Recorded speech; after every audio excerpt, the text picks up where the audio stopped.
আসসালামু আলাইকুম। বাংলাদেশ বেতার গোপালগঞ্জ। খবর পড়ছি সিফাত আবদুল্লাহ। নড়াইলের কালিয়া উপজেলার নড়াগাতি থানা ও যোগানী আশ্রয়ণ প্রকল্প গতকাল পরিদর্শন করেছেন জেলা প্রশাসক মোহাম্মদ আব্দুল সালাম। এ সময় জেলা প্রশাসক নড়াগাতি থানার বিভিন্ন কার্যক্রম পরিদর্শন করে সন্তোষ প্রকাশ করেন এবং থানা থেকে প্রাপ্ত জনগণের সকল সেবা নিশ্চিতকরণের উপর গুরুত্ব আরোপ করেন। পরে তিনি নড়াগাতি যোগানী আশ্রয়ণ প্রকল্প পরিদর্শন করেন।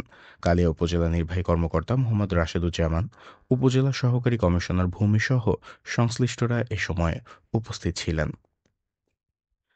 শরীয়তপুর সদর উপজেলার বিভিন্ন প্রতিষ্ঠান পরিদর্শন করেন জেলা প্রশাসক তাহসিনা বেগম। গতকাল সকালে কর্মসূচির শুরুতে জেলা প্রশাসক সদর উপজেলার আঙ্গারিয়া ভূমি অফিস পরিদর্শন করেন। পরিদর্শনকালে সরকারি খাস জমি, হাটবাজার ও ভিপি সম্পত্তি ব্যবস্থাপনা, রেকর্ড হালনাগাদ কার্যক্রম এবং উপজেলার আশ্রয়ণ প্রকল্পসমূহ সম্পর্কে তদারকি করেন এবং প্রয়োজনীয় দিক নির্দেশনা প্রদান করেন। এরপর তিনি আঙ্গারিয়া উচ্চ বিদ্যালয় এবং সমন্বিত দৃষ্টি প্রতিবন্ধী শিক্ষা কার্যক্রম পরিদর্শন করেন। পরবর্তীতে জেলা প্রশাসক আঙ্গারিয়া ইউনিয়নের ভাষাঞ্চর আশ্রয়ণ প্রকল্প পরিদর্শন করেন। আশ্রয়ণ প্রকল্পের বাসিন্দাদের সাথে তিনি কথা বলেন এবং তাদের জীবন জীবিকা সম্পর্কে খোঁজ খবর নেন। শরীয়তপুর সদর উপজেলা নির্বাহী অফিসার এবং সহকারী কমিশনার ভূমিসহ সংশ্লিষ্টরা এ সময় উপস্থিত ছিলেন। তারুণের উৎসব উদযাপন উপলক্ষে শরীয়তপুরে জেলা পর্যায়ে আন্তঃকলেজ ফুটবল টুর্নামেন্ট 2025-এর গতকাল উদ্বোধন করা হয়েছে। জেলা প্রশাসক মিস তাহসিনা বেগম প্রধান অতিথি হিসেবে এই টুর্নামেন্টের উদ্বোধন করেন। এ সময় তিনি বলেন, খেলা শুধু বিনোদনের অংশই নয়, বরং সকল শ্রেণীর মানুষকে একত্রিত করে, দলগত কাজ এবং দৃঢ়তার অনুপ্রেরণা যোগায়। তিনি তারুণের শক্তি, আবেগ এবং উদ্যোগী চেতনায় সমৃদ্ধ হয়ে নতুন বাংলাদেশ গঠনে অবদান রাখতে তরুণদের প্রতি আহ্বান জানান। ফরিদপুর পৌরসভার উদ্যোগে কমিউনিটি ভিত্তিক সমন্বিত বর্জ্য ব্যবস্থাপনার লক্ষ্যে কর্মপ্রণয়ন বিষয়ক কর্মশালা অনুষ্ঠিত হয়েছে। গতকাল পৌর প্রশাসক মোহাম্মদ সোহরাব হোসেনের সভাপতিত্বে পৌর মিলনায়তনে এই কর্মশালা অনুষ্ঠিত হয়।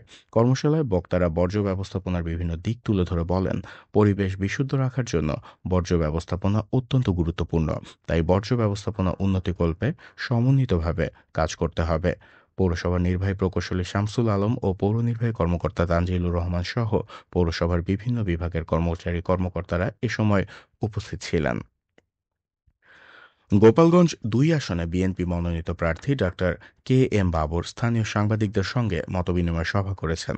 গতকাল সকালে জেলা বিএনপি কার্যালয়ে অনুষ্ঠিত এই সভায় ডাক্তার বাবর তার নির্বাচনী সভা সমাবেশগুলোকে ইতিবাচকভাবে তুলে ধরতে সাংবাদিকদের সহযোগিতা চান। তিনি গণমাধ্যমের প্রতি পেশাদারিত্ব বজায় রেখে সঠিক তথ্য প্রকাশের আহ্বান জানান। জেলা বিএনপির ভারপ্রাপ্ত সদস্য সচিব অ্যাডভোকেট এম এ খায়ের, বিএনপির নেতা অ্যাডভোকেট তৌফিকুল ইসলাম সহ সহযোগী সংগঠনের নেতাকর্মীরা এ সময় উপস্থিত ছিলেন। শরীয়তপুরে প্রথমবারের মতো নিরাপদ খাদ্য আইনে দায়ের হওয়া একটি মামলার রায় ঘোষণা করেছেন বিশুদ্ধ খাদ্য আদালত। গতকাল দুপুরে শরীয়তপুর সিনিয়র জুডিশিয়াল ম্যাজিস্ট্রেট আদালত ১ এর সিনিয়র জুডিশিয়াল ম্যাজিস্ট্রেট কার্তিক চন্দ্র ঘোষ এই রায় প্রদান করেন। রায়ে জেলার রাইয়ান মিষ্টান্ন ভাণ্ডার এবং দুলাল ঘোষ মিষ্টান্ন ভাণ্ডারের মালিককে মোট ৫ লাখ টাকা অর্থদণ্ড করা হয়।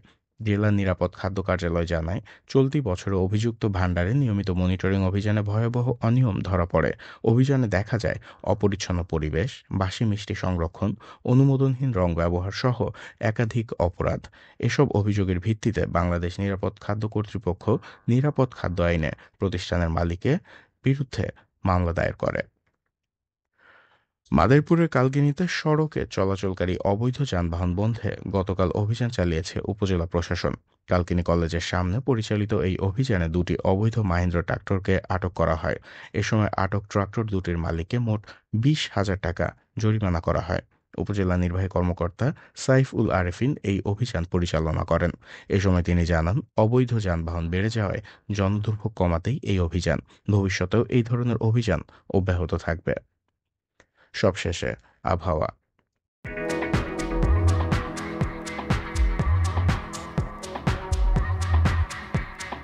আজ বেলা ১টা পর্যন্ত আবহাওয়ার পূর্বাভাসে বলা হয়েছে, দেশের অভ্যন্তরীণ নদীবন্দর সমূহের জন্য কোনো সতর্কবার্তা নেই এবং কোনো সংকেতও দেখাতে হবে না। খবর শেষ হলো। আমাদের পরবর্তী খবর প্রচারিত হবে আগামীকাল সকাল ৮টা বেজে ৩০ মিনিটে বাংলায়।